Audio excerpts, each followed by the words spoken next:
Hi, I'm Scott, and this is Sandy, and we're gonna solve your hardest PMP questions every single week. Let's get into this. Boom! All right, so this is the most important question I could ever ask. How do we pass the new 2021 PMP exam? What does a student need to do? Well, I think there's two sides of it, right? So, you have the PMBOK guide version 6. It mainly covers traditional project management, right? Predictive project management. They throw a little bit of agile in there. So I think understanding traditional predictive project management is one piece of it, right? The exam is going to be on 50% of that.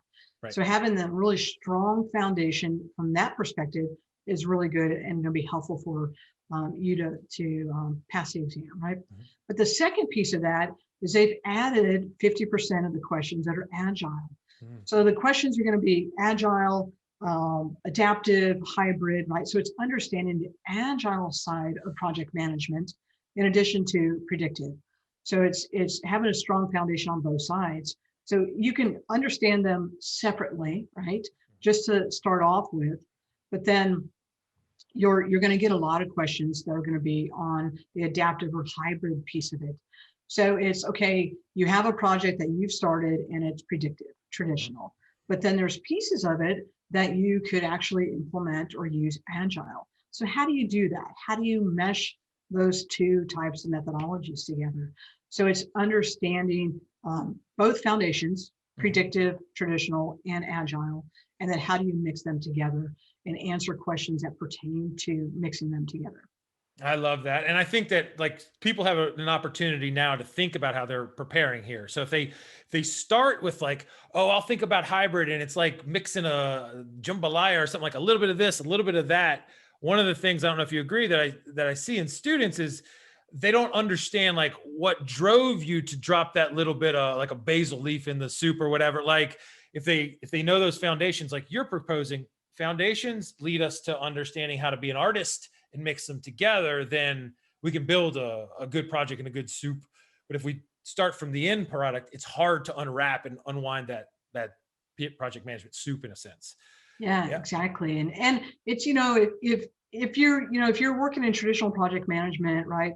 And they say, oh, we want, for this little piece of it or these pieces of the project, we think that you'll be able to implement agile, right? And to be able to knock that out quickly. But if you don't understand why agile would work for that, yes, then you're going to go into it and you're going to be kind of lost, and you're not going to be able to take advantage of what the benefit is of using agile. So that's where I think understanding the foundation of agile methodologies, practices, knowing why you do it, what the benefit is.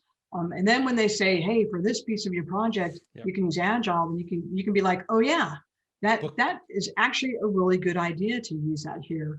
And then how do you mesh those in there? Because a lot of people have, if you're like, well, we started out traditional, we have our plans, we have our baselines, and we have all of that. How do you then switch over to agile, understanding them and the benefits to both, and meshing them together is going to be helpful to you. And you know what we never talked about right now? Memorizing all the processes, memorizing all the events in Agile, memorizing all these things. Like you and I just talked about like understanding, and we kind of started talking about like what it would be like in real life, like in our jobs. And so we started saying, how do you pass the new exam? It's like, my interpretation is we internalize this and we start thinking about the way we're doing work at work, and then the way could we bring in some agile, could we spice it up, and why? And if we get to that, like we're not thinking about the exam, we're just thinking about getting work done. And yeah, exactly. That's really and that's one of the things that I really like about I mean, I know a lot of people, their ultimate goal is just to get the PMP, but what one of the things that when I'm teaching the material is I want them, if I'm teaching you communications today and how to create a communications plan, then you should be able to go to work tomorrow. And if somebody says, oh, what's the best way to communicate with our stakeholders? You can say, oh, I learned this yesterday in class. Yeah. And here's a good way. I've had several students who come back to me and say, I took what I learned yesterday and applied it in my project.